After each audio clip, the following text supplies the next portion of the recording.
थोड़ी चिंताजनक खबर है।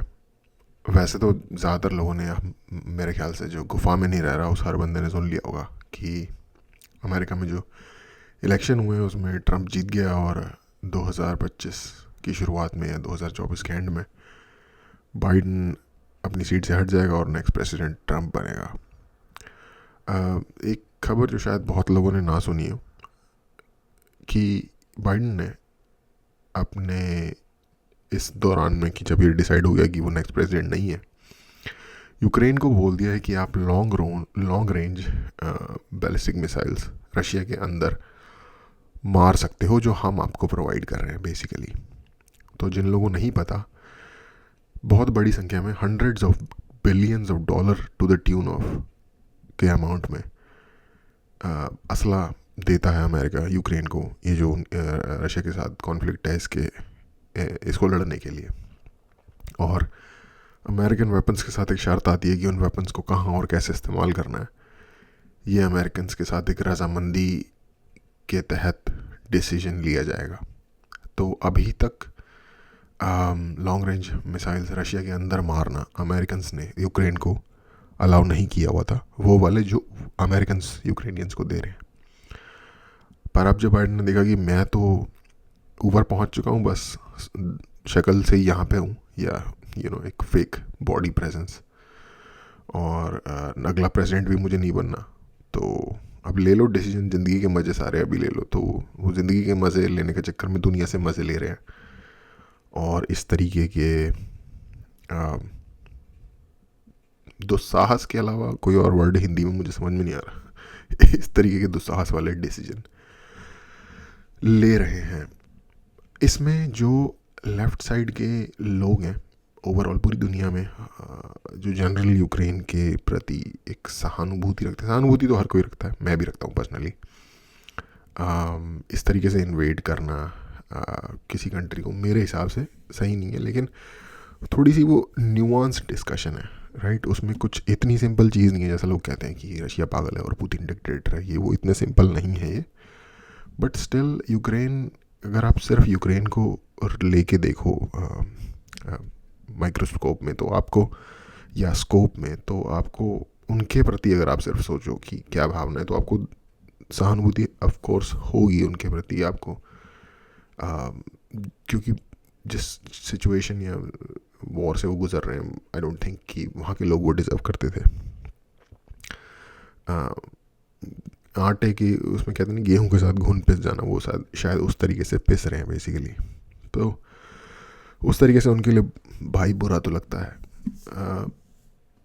तो अब जब ये हो रहा है, इसमें रशिया ने कई बार ये कह दिया है कि भाई ये मत करो, ये करोगे तो दिक्कत हो जाएगी, और वॉर को हम न्यूक्लियर में अपग्रेड कर देंगे। सो बेसिकली एक होती है कन्वेंशनल वॉर, जिसमें तोप बम धमाके फटते हैं, मिसाइल्स फटते हैं, और उसका फिर एक अलग लेवल होता है न्यूक्लियर, जिसमें कि न्यूक्लियर इंक्लूड हो जाता है, जिसका मतलब रेडिएशन, जिसका मतलब बहुत हाई लेवल पे एक्सप्लोजन, बहुत बड़े लेवल की बर्बादी, और long lasting effect future generations तक के लिए। न्यूक्लियर विंटर मतलब प्लैनेट की रहने की जो क्वालिटी है वो धीरे धीरे इरोड हो जाएगी, इवेपोरेट हो जाएगी, वो भी इन्वॉल्व है इस चीज़ के अंदर। तो वो प्रतिदिन कहे जा रहा है। तो जैसा कि मैं कह रहा था, लेफ़्ट वाले जो सहानुभूति रखते हैं उनका ये है कि भाई पुतिन तो बार बार एक चेतावनी देता है और हम उसको इग्नोर कर देते हैं, रेड लाइन देता है, हम उसे इग्नोर कर देते हैं, और वो करता तो कुछ है नहीं, तो क्या सबूत है कि अभी भी वो कर देगा।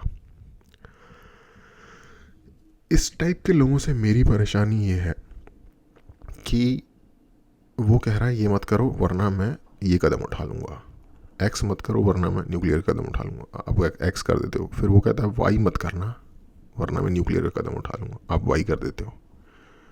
फिर वो कहता है जेड तो बेटा बिल्कुल ही मत करना। अब आप सोच रहे हो कि एक फीडबैक लूप बन गया ना, कि ये इन्फोर्स तो कर नहीं रहा अपनी रेड लाइन्स को, तो आप सोच रहे हो मैं जेड भी कर देता हूँ क्योंकि ये नहीं मानेगा, क्योंकि ये दोबारा से शायद नहीं करेगा वो जो ये कह रहा है कि मैं कर दूंगा। पर उस बात का कोई 100% अश्योरिटी नहीं है कहने को ये गेम रशियन रूले है, लेकिन रशियन रूले इस वक्त पूरी दुनिया का जो लेफ्ट है या वेस्ट है वो प्ले कर रहा है, और खुद के स्टेक पे नहीं, पूरी दुनिया के स्टेक पे। क्योंकि अगर पुतिन ने या रशिया ने न्यूक्लियर बम मार दिए तो उसका नुकसान अमेरिका को कम होगा, हमारे को शायद ज़्यादा होगा, क्योंकि यूक्रेन से फिजिकल प्रॉक्सिमिटी हमारी ज़्यादा है,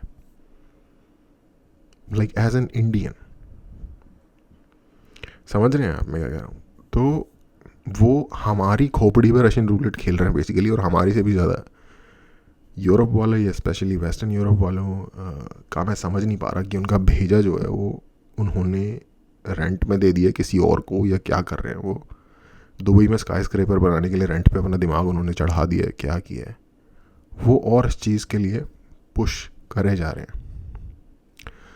भाई आपको पता है पुतिन डिक्टेटर है, ठीक है, अगर उसने ऐसा डिसीजन ले भी लिया, रशिया के अंदर 10 टाइम जोन्स अवे जगह है, अगर उन्हें मूव होना होगा, अपनी क्रीम को या अपनी एलीट को मूव करना होगा उधर, और वो मार देंगे यूक्रेन में, तो क्या कर लोगे? तुमने मार भी दिया उन पर न्यूक्लियर। सबसे ज़्यादा पहली बात तो पूरी दुनिया में लेके बैठे हुए हैं वो असले का ज़खीरा, और हर तरीके के उनके पास, लाइक जिसे कहते हैं ना एयर टू एयर डिफेंस के, जो ये S-400 ये वो S-500 पता नहीं क्या कुछ, वो सब भी उनके पास है। तो अगर वो डिक्टेटर है और वो 100% सेल्फ सर्विंग मैग्लोमेनिया क्रेजी है, तो वो खुद को तो बचा ही लेगा ना किसी न किसी तरीके से। उन्होंने स्पेस टेक्नोलॉजी में इतना कुछ एडवांस अचीवमेंट की हुई है, उन्होंने अंडरग्राउंड बंकर जो कि रेजिस्ट कर सकती हो न्यूक्लियर, इन सब का जुगाड़ कर लिया होगा। तो जो लेफ्टिस्ट प्रो एंटी रशिया जो ग्रुप के लोग हैं, जब वो ये कहते हैं कि पुतिन डरा हुआ है, वो कभी ये कदम उठाएगा ही नहीं, वरना हम उसे भस्म कर देंगे और उसकी कंट्री को, तो भाई पहली बात तो उसकी कंट्री दुनिया में सबसे बड़ी कंट्री है, 10 जोन्स में एग्जिस्ट करती है। अगर तुमने उसकी पूरी कंट्री को तबाह कर दिया तो पूरी दुनिया को ही तुमने तबाह कर दिया बेसिकली, क्योंकि उसके साथ की भी बहुत सारी कंट्री लगी हुई हैं। पूरा एशिया उसके साउथ में है, और पूरा यूरोप उसके वेस्ट में है, और पूरा मिडिल ईस्ट उसके साउथ वेस्ट में है। तो ये तो पूरी दुनिया तुमने तबाह कर दी, तो रशिया को तुम बॉम्ब कर नहीं पाओगे न्यूक्लियर, पहली बात मैं तुम्हें ये बता दूं।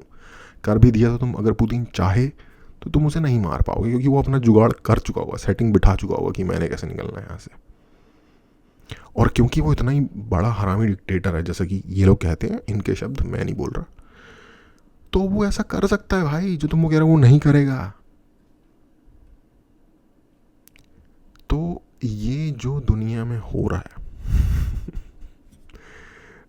स्पेशली अमेरिकन लेफ्ट या डेमोक्रेट पार्टी जो भी इस चीज़ के प्रति है, बाइडेन खुद तो ऑलमोस्ट मर चुका है, इसलिए उसे कोई टेंशन नहीं है। ज़िंदगी के मेरे ख्याल से 10-15 मिनट ही बचे हैं। ये जोक के तौर पे कह रहा हूँ मैं थ्रेट ही कुछ नहीं दे रहा, सीरियसली मजाक कर रहे हैं, एक मजाक चल रहा है। तो इस हालात में आके, और पावर उसकी ख़त्म हो गई है, कुछ दिन की मेहमान है वाइट हाउस में, तो इस हालात में इस तरीके का डिसीजन लेना जिसके कि इतने ज़्यादा लॉन्ग टर्म इफेक्ट हो सकते हैं, कि मार दिया यूक्रेन ने, जैसे ही मौका मिला उसने तो साथ के साथ ही उसी दिन दबा 3-4 मार दिए, रशियंस ने उसके अगेंस्ट मार दिए। अभी आज या कल में मैं न्यूज़ देख रहा था, अभी सुनने में आया कि उनके जो हैवीएस्ट इंटरकॉन्टिनेंटल बैलिस्टिक मिसाइल्स है रशिया के, उनको वो प्रिपेयर कर रहे हैं, जो कि न्यूक्लियर केपेबल हैं ऑफ कोर्स, उनको वो प्रिपेयर कर रहे हैं चलाने के लिए। 18,000 पता नहीं 19-20,000 माइल की रेंज है उसकी। 20,000 माइल जिनको नहीं पता उनको बता दूं, पूरी दुनिया में कहीं पे भी रीच हो जाएगी। दुनिया के किसी कोने, न्यूजीलैंड और रशिया से शायद सबसे दूर सादन चिले या न्यूजीलैंड होगा, वहाँ पे भी पहुँच जाएंगे, उतने रेंज में है वो भी। वैसे ही Russia I think 20-30,000 kilometre wide है, तो 20,000 किलोमीटर शायद वाइड है। तो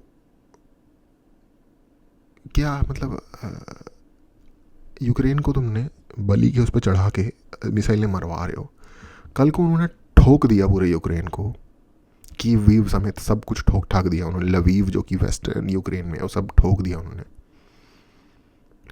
क्या करोगे? फिर बोलोगे पुतिन हरामी है भाई, पुतिन मार देता है। और खुद जिसे कहते हैं ना कि पेडेस्टल पे अपने आप को बिठा रखा कि हम अच्छे हैं, राइचियस लोग हैं हम। तो आई डोंट नो यार, इस पे कोई बात हो नहीं रही है ज़्यादा, जहाँ तक मैंने देखा है। लोग अपने सोशल मीडिया के ठर्क जैसे टॉपिक्स पे ही बस बैठे हुए हैं और उस पर ही बातें कर रहे हैं। कुछ लोग करते हैं थोड़ी बहुत जो जनरल क्या हो रहा है दुनिया में जियोपॉलिटिकल लेवल पे या वॉर के फ्रंट पे, वो वही स्पेसिफिक चैनल्स हैं जो इस बारे में बात कर रहे हैं। एक जनरल अवेयरनेस नहीं है, क्योंकि मेरे कहने का मतलब ये है कि ये डायरेक्टली आपकी लाइफ को इफ़ेक्ट करने वाली चीज़ है। हम अभी नॉर्दर्न इंडिया में स्मॉग से परेशान हैं, अगर न्यूक्लियर चल गए तो भाई न्यूक्लियर विंटर का मतलब अगर नहीं पता आपको तो बेसिकली उस जगह पे कुछ उगता नहीं है उसके आसपास खाने के लिए। और यूक्रेन और रशिया ऑलरेडी 30-35-40% वीट की सप्लाई कंट्रोल करते हैं दुनिया में, और वीट एक मेजर फूड सोर्स है मेजॉरिटी ऑफ दुनिया का के लोगों का। ये जो 8 बिलियन के आसपास की जो पॉपुलेशन है ना, इसको सस्टेन करने के लिए एक बहुत ही vast complicated food supply chain existence में है, जो कि पूरा बर्बाद हो जाएगा अगर ऐसा कुछ हो गया। ऑलरेडी डिसफंक्शनल तो हो ही रखा है, लेकिन पूरा बर्बाद हो जाएगा।